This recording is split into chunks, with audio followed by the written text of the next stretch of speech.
যারা দাওয়াত ও তাবলীগের সাথে কম বেশি সম্পৃক্ত, দাওয়াত ও তাবলীগের মেহনতের একটা মূল সবক ভাই ঈমান শিখেন। ঈমান ঈমান এই ফজর থেকে রাত পর্যন্ত মখলুক কিছুই করে না, মখলুক থেকে কিছুই হয় না, মখলুক থেকে নজর সরান, খালেকের দিকে নজর ফিরান। আল্লাহই করে, আল্লাহই করে, আল্লাহই করে, রাত দিন এটা 1000 বার 1,00,000 বার বলে কলিজার মধ্যে বসাইবার চেষ্টা করে। হ্যাঁ, এটা জরুরি বিষয়।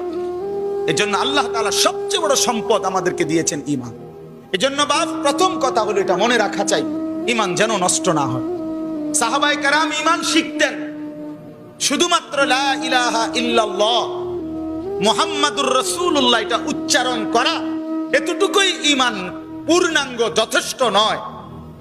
বরং এই কালেমা আমার কাছে কি দাবি করে, এই কালেমা আমার কি কারণে ক্ষতিগ্রস্ত হয়, এই উভয়টা জানা, খেয়াল রাখা, নিজের মধ্যে ঠিক রাখা, এটা জরুরি।